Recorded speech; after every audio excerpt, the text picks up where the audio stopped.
జమ్మూ కాశ్మీర్ మాజీ సీఎం ఫరూక్ అబ్దుల్లాపై కాల్పుల ఘటన కలకలం రేపుతోంది. ఈ ఘటనలో ఫరూక్ అబ్దుల్లా ప్రాణాపాయం నుంచి త్రుటిలో తప్పించుకున్నారు. అయితే తక్షణమే నిందితుడిని అదుపులోకి తీసుకుని విచారణ చేపట్టారు పోలీసులు. ఇక విచారణలో సంచలన విషయాలు వెలుగులోకి వచ్చాయి. ఫరూక్ అబ్దుల్లాని హత్య చేయడం కోసం 20 ఏళ్లుగా ఎదురు చూస్తున్నానని నిందితుడు పోలీసుల విచారణలో తెలిపారు. ఈ స్టేట్మెంట్లో పోలీసులు షాక్ అయ్యారు.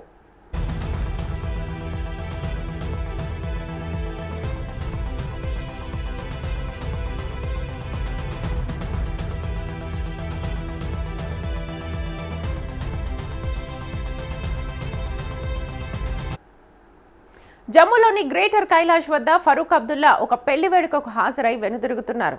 అప్పుడు హఠాత్తుగా ఒక వ్యక్తి వెనుక నుంచి వచ్చి ఆయన్ను కాల్చే ప్రయత్నం చేశాడు. వెంటనే ఇది గమనించిన ఎన్ఎస్జీ కమాండోలో అతన్ని చెయ్యి లాగడంతో ప్రమాదం తప్పింది.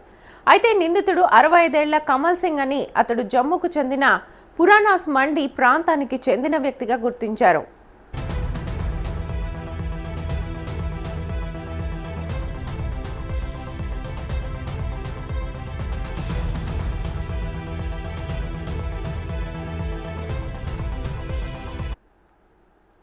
మాజీ ముఖ్యమంత్రి ఫరూక్ అబ్దుల్లాను చంపడానికి గత 20 ఏళ్లుగా ప్రయత్నిస్తున్నారని విచారణలో కమల్ సింగ్ తెలిపినట్టుగా పేర్కొన్నారు. అయితే ఈ ఘటనపై ఒమర్ అబ్దుల్లా స్పందించారు. Z+ కేటగిరీ సెక్యూరిటీ ఉన్న 85 ఏళ్ల వ్యక్తిపై హత్యాయత్నం జరిగిందని, అల్లాదైతో ఉన్నారని తెలిపారు. అయితే లోడెడ్ పిస్టల్తో ఆ వ్యక్తి పాయింట్ బ్లాంక్ రేంజ్లోకి ఎలా రాగలిగాడని ప్రశ్నించారు.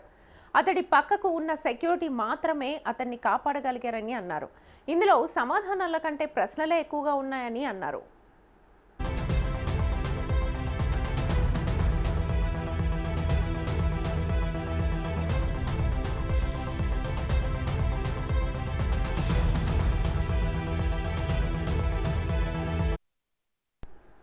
అయితే ఈ ప్రమాదం జరిగిన సమయంలో ఫరూక్ అబ్దుల్లా వెంబడి జమ్మూ కాశ్మీర్ ఉప ముఖ్యమంత్రి సురీందర్ చౌదరి, ముఖ్యమంత్రి సలహాదారు నాసిర్ సోగామి ఉన్నారు. ఈ ఘటనలో ఎవరికీ గాయాలు కాలేదని పోలీసులు వెల్లడించారు. కాగా ఈ ఘటన జమ్మూ కాశ్మీర్లో తీవ్ర కలకలం రేపుతోంది.